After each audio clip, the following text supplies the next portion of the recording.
Aku harus bisa mendapatkan salah satu dari mereka. Jika selendangku tidak ketemu, bagaimana caranya aku kembali ke kayangan? Aku bersumpah! Bahwa siapa yang mau menolongku, jika perempuan akan aku jadikan saudaraku. Jika lelaki, akan aku jadikan suamiku.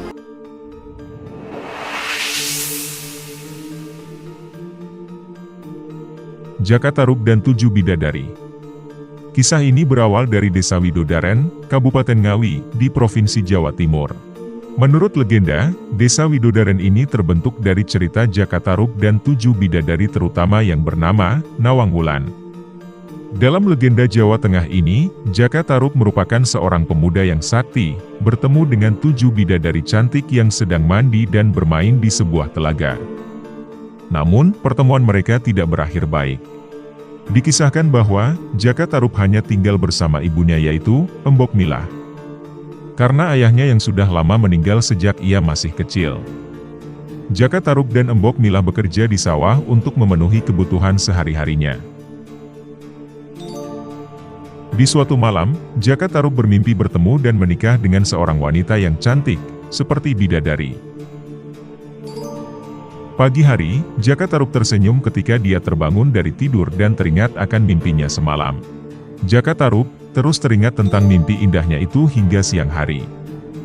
Di halaman rumahnya, Jaka Tarub masih tersenyum-senyum dengan senang hati. "Apa yang sedang ada di pikiranmu, Nak?"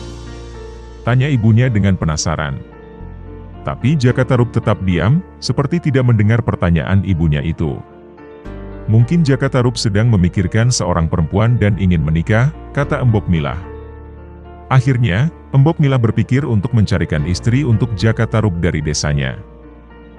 Di hari yang sama, Pak Ranu, pemilik sawah sebelah menghampiri Embok Milah di sawahnya. Pak Ranu bertanya, apakah Jaka Tarub sudah menikah atau setidaknya memiliki rencana untuk menikah? Embok Milah menjawab tidak. Dia juga bingung mengapa Pak Ranu tiba-tiba bertanya seperti itu. Ternyata, Pak Ranu bermaksud ingin menikahkan Jaka Tarub dengan Laraswati, anak perempuannya. Karena, anak Pak Ranu adalah gadis yang baik hati dan ramah, dan belum mempunyai pasangan. Embok Milah yang bingung, antara terkejut dan senang mendengar hal itu.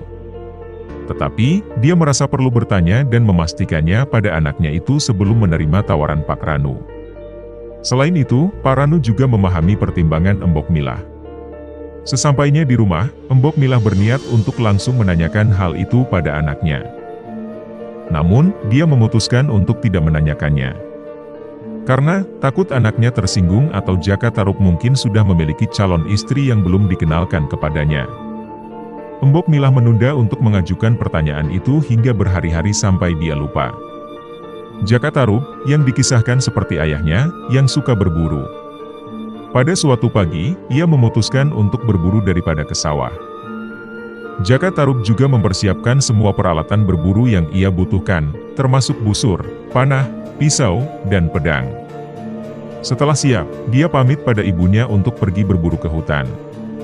Karena merasa masih lelah, Embok Milah kembali ke kamarnya untuk beristirahat setelah Jaka Tarub pergi. Di hutan, Jaka Tarub berhasil memanah seekor menjangan. Hatinya sangat senang karena dia dapat memasak menjangan ini bersama ibunya selama beberapa hari ke depan. Kemudian, membawanya pulang untuk dimasak. Dengan suasana hati yang gembira, karena mendapat buruan yang enak. Saat perjalanan pulang, secara tiba-tiba, dia melihat seekor macan tutul berjalan menghampirinya. Saat itu juga, Jaka Tarub yang panik, lalu melepaskan menjangan di panggulnya untuk melarikan diri. Secara langsung, menjangan hasil buruan Jaka Tarub pun langsung dimakan oleh macan tutul itu. Dan sekarang ia akan pulang dengan tangan kosong. Saat Jaka Tarub sedang beristirahat, dia merasa ingin marah dan berpikir bahwa harinya buruk. "Pertanda apa ini?" gumam Jaka Tarub sambil terduduk lemas. Karena tidak menemukan hewan buruan di sepanjang perjalanan, Jaka Tarub yang merasa lapar, lalu memutuskan untuk kembali pulang ke rumah. Ketika hampir sampai di rumah, Jaka Tarub heran melihat banyak orang berjalan tergesa-gesa menuju daerah desanya. Semakin ia mendekati rumahnya, semakin banyak orang berkumpul di sekitarnya. Jaka Tarub semakin bingung dan tidak yakin dengan apa yang terjadi. Pak Ranu dan banyak orang lain menepuk pundaknya. Dan saat ia tiba di rumahnya, orang-orang di sekitarnya memintanya untuk bersabar dan menerima nasibnya. Saat Jaka Tarub memastikan apa yang sebenarnya terjadi, dia kaget dan tidak percaya bahwa ternyata ibunya meninggal. Di ruang tengah rumah mereka, saat itu Mbok Mila sudah berbaring kaku. Jaka Tarub lemas, dan tangisannya menyebar di seluruh ruangan. Melihat tubuh ibunya, Jaka Tarub hanya bisa termenung. Pak Ranu juga mengatakan bahwa istrinya adalah orang pertama yang menemukan ibunya meninggal. Jaka Tarub yang sangat sedih, sehingga dia tidak mendengarkan apa yang dikatakan Pak Ranu.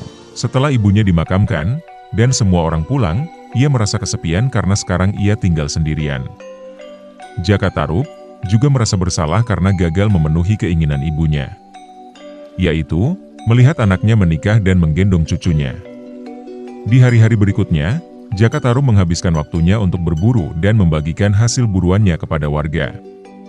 Hanya dengan berburu, dia bisa melupakan kesedihan yang dia alami setelah kepergian ibunya. Sampai pada suatu hari, saat Jaka Tarub sedang berburu di hutan yang bernama Wanawasa, ia merasa bosan karena tidak menemukan hewan buruannya. Merasa sangat haus dan lelah, Jaka Tarub pergi ke Telaga Toyawening. Saat berjalan ke telaga, ia mendengar suara beberapa wanita berbincang-bincang dan tertawa kecil, tapi ia pikir itu hanya hayalan. Sambil bergumam, mana mungkin, dan tidak ada wanita yang bermain di hutan. Mungkin aku hanya kelelahan hingga berhayal. Namun, saat Jaka Tarub mendekati telaga, suaranya semakin jelas dan semakin kencang. Ternyata, di telaga itu ada 7 gadis cantik yang sedang mandi. Jaka Tarub sangat terkejut, dan jantungnya berdebar-debar. Satu persatu gadis di telaga itu diperhatikan olehnya, semuanya sangat indah. Jaka Tarub mengetahui dari percakapan mereka bahwa 7 orang gadis itu adalah bidadari yang turun dari kayangan. Dengan senang hati, dia berpikir, apakah ini arti mimpiku waktu itu? Di atas sebuah batu besar, Jaka Tarub melihat tumpukan pakaian para bidadari itu. Semua pakaian itu memiliki warna yang berbeda-beda. Selain itu, Jaka Tarub percaya bahwa, jika dia membawa salah satu pakaian ini, salah satu bidadari itu tidak akan dapat kembali ke kayangan. Pada akhirnya, ia dengan tenang mengambil salah satu pakaian atau selendang itu, tanpa diketahui oleh para bidadari itu. Para bidadari, yang melihat matahari hampir terbenam, mereka bergegas mengenakan pakaian mereka dan hendak kembali ke kayangan. Namun, salah satu bidadari yang bernama Nawangwulan, kehilangan pakaian dan selendangnya. Kemana selendangku? Kenapa tidak ada? Meskipun keenam bidadari lainnya mencoba membantunya mencari pakaiannya, namun mereka tidak berhasil menemukannya. Dari peristiwa ini, Jaka Tarub mendengar bahwa wanita yang ia ambil bajunya bernama Nawangwulan. Nawangwulan menangis dalam ketakutan, karena tidak akan bisa kembali ke kayangan tanpa pakaian dan selendangnya. Karena hari semakin gelap, para bidadari yang lain harus pergi meninggalkan Nawangwulan dengan terpaksa. Nawangwulan yang terlihat sedih dan putus asa, tiba-tiba, tanpa sadar berkata, Bahwa siapa yang mau menolongku? Jika perempuan akan aku jadikan saudaraku. Jika lelaki, akan aku jadikan suamiku. Jaka Tarub, yang mendengarnya, kemudian bergegas pulang menyimpan pakaian dan selendang yang dia curi, dan membawa pakaian ibunya yang telah meninggal untuk dipinjamkan kepada Nawangwulan. Setelah kembali ke telaga, Jaka Tarub mendatangi Nawangwulan dan memberikannya pakaian. Setelah itu, Nawangwulan memenuhi janjinya untuk menikahi Jaka Tarub. Jaka Tarub akhirnya menemukan kebahagiaannya kembali sejak menikah. Pernikahan mereka berlangsung lama, dan mereka dikaruniai anak bernama Nawangsi. Dari kebahagiaannya dengan Nawangwulan, Jaka Tarub merasa ada satu hal yang mengganjal di pikirannya. Dia heran, mengapa jumlah padi di lumbung mereka tidak berkurang, meskipun dimasak setiap hari. Bahkan, panen yang rutin membuat lumbung mereka hampir tidak muat lagi. Di suatu pagi, Nawangwulan menitipkan anaknya pada Jaka Tarub. saat dia ingin pergi mencuci ke sungai. Ia berpesan dan mengingatkan suaminya agar tidak membuka tutup kukusan nasi yang sedang ia masak.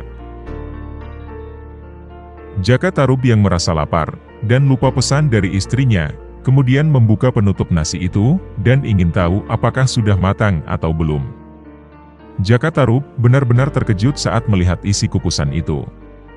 Ternyata, Nawang Wulan hanya memasak setangkai padi, dan dia langsung teringat akan jumlah padi yang mereka miliki, yang semakin banyak selama ini.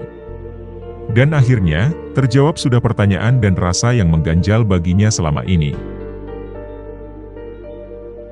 Saat Nawang Wulan sampai di rumah, ia melihat suaminya dengan penuh amarah. Karena, suaminya telah melupakan pesan yang ditinggalkan kepadanya. Dan berkata, hilang sudah kesaktianku, untuk mengubah setangkai padi menjadi sebakul nasi. Mulai saat itu, Nawang Wulan harus menumbuk nasi untuk dimasak. Dan kini Jaka Tarub harus memberinya lesung. Sejak hari itu, hari demi hari stok padi mereka semakin menipis. Hingga menyisakan satu lumbung. Satu lumbung itu pun tinggal setengahnya dan hampir habis. Di pagi berikutnya, seperti biasa, Nawang Wulan pergi ke lumbung di halaman belakang untuk mengambil padi. Saat mengambil padi di dalam lumbung, Nawang Wulan merasakan sesuatu yang sepertinya pakaian di tangannya. Karena penasaran dengan apa yang dipegang, Nawang Wulan menariknya keluar. Ketika Nawang Wulan melihat apa yang ditariknya, betapa terkejutnya dia. Karena, yang ditemukannya adalah baju dan selendangnya yang hilang. Dan teringat sewaktu mandi di sungai, bersama teman-teman bidadari lainnya. Seketika, Nawang Wulan marah dan kecewa pada Jaka Tarub, karena merasa telah ditipu selama ini. Saat bertemu Jaka Tarub, ia marah dan memutuskan untuk kembali ke Kayangan dan meninggalkan Jaka Tarub dan anaknya. Namun, Nawang Wulan berjanji tidak akan melupakan anaknya. Jika dia ingin bertemu ibunya, Jaka Tarub harus membakar batang padi, dan meletakkannya di dekat Nawangsi. Dengan syarat, Jaka Tarub tidak boleh hadir di dekatnya. Jaka Tarub hanya bisa menangis dan menyesali perbuatannya yang ia lakukan selama ini. Ia tahu bahwa ini semua salahnya, dan akan terjadi di suatu hari kemudian. Dan hari inilah Jaka Tarub harus menanggung konsekuensi dari kesalahan itu. Pesan moral yang bisa diambil dari kisah ini adalah, sepintar apapun kita menyembunyikan sesuatu, pada akhirnya akan terbongkar juga. Karena itu, kita tidak boleh membohongi orang lain untuk mendapatkan apa yang kita mau. Karena, hal itu bisa berujung pada hal yang tidak baik, dan merugikan diri kita sendiri serta orang lain. Sekian pembahasan kali ini, semoga bermanfaat bagi kita semua.